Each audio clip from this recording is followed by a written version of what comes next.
Jeg var så heldig at det var 3 jenter i klassen min som hadde samme navn som meg. Sånn at jeg slapp unna med et klengenavn ganske fort. Og det var ganske behagelig. For å differensiere dere, liksom? Yes. Ja. Så jeg slapp å forholde meg til det navnet, og det kan jeg huske gjennom hele oppveksten, at det var liksom, det var omtrent det verste som kunne skje meg, var at noen ropte navnet mitt høyt. Og det var en opplevelse du hadde helt fra du var pitteliten? Ja. At det navnet var er det en belastning, Ja. eller er det som om du blir påminnet noe hver gang? Ja, og så var det noe med det at det gjorde andre rundt meg oppmerksom på at jeg var jente. Ja. For du kunne passere... Jeg passerte som gutt. Ja. Alle trodde jeg var gutt, inntil de enten hørte navnet, eller at noen sa ho, eller ikke sant, et eller annet som knyttet meg til at jeg var jente. Så det var liksom, det er et sånt bilde som jeg har hørt andre bruke også, men det var akkurat sånn det føltes. Det var, hvis jeg stod i en butikk og mora mi ropte navnet mitt, så ønsket jeg meg bare et sånt stort hold i gulvet, som jeg kunne bare ramle ned i. For det Kan var jeg så spørre, hva forhold har du til det navnet i dag? Jeg har egentlig et helt avslappet forhold til det navnet i dag, men jeg har vært veldig sånn bevisst fra dag 1 på en måte på at det ikke sier navnet. Og det handler egentlig ikke om at jeg synes det er vanskelig med det navnet lenger.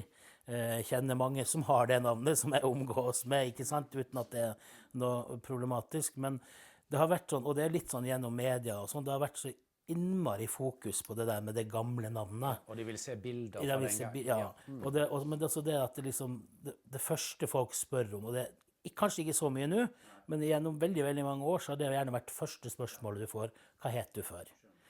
Og det er for veldig mange veldig sårt, og det var det for meg også i begynnelsen. Og så er det så uviktig. Og derfor så har jeg gjort det liksom litt sånn til min sak, og når folk spør om det, så forklarer jeg heller akkurat det. Dette betyr egentlig ingenting for deg, men det kan være veldig sårt for den du spør. La være å spørre. Ja, da var det jo så selv om jeg var sosial og hadde venner, og sånn, så hadde jeg jo mine tunge stunder. Det var mye tunge stunder når jeg var alene, liksom. Tenkte mye på at det her var... Fordi man hadde jo fått en sånn følelse at det her er ikke liksom akseptert. Så jeg var jo redd for at hvis jeg sier det her høyt, eller hvis jeg gjennomgår den prosessen her og sånn, så mister jeg venner, jeg mister familie.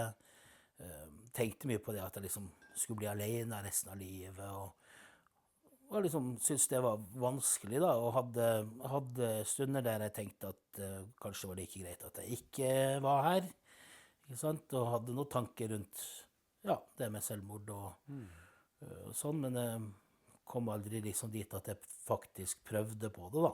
Men fikk du noe hjelp? Nei.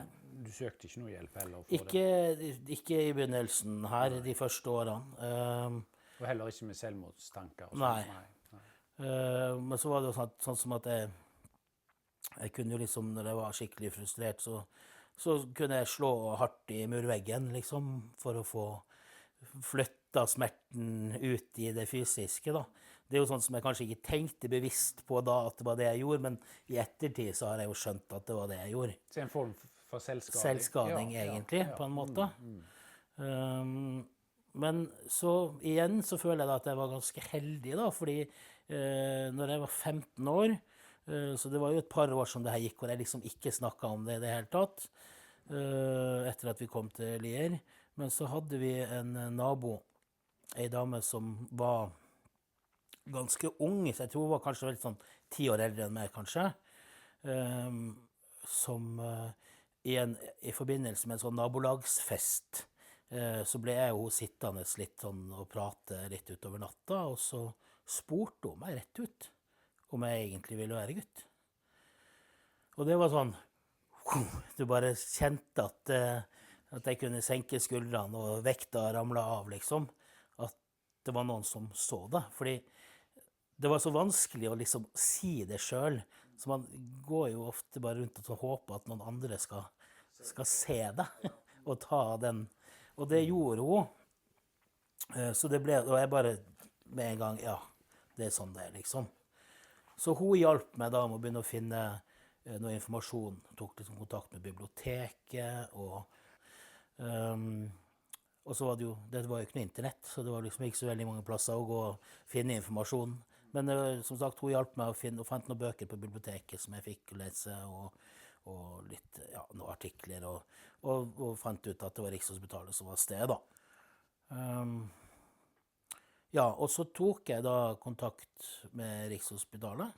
Per brev? Ja, jeg sendte brev. Og så etter en god stund så fikk jeg svar tilbake om at de kunne ikke hjelpe meg med noe før jeg var 18. Så det var egentlig bare å vente. Ja. Og det er jo når du da er 15, så er 3 år ganske lenge. Ja, og da er jo det meste i gang også. Yes. Ja. Den gang så var det jo ikke blokker og sånne type Nei, ting som nei. Da var jo ikke et tema i det hele tatt. Så det var litt sånn, men det var liksom 3 år, og tenkte ok, 3 år, ja, shit. Så det er bare fortsatt med å gå på skole og prøvde å fokusere på det. Holdt det her liksom litt sånn på avstand.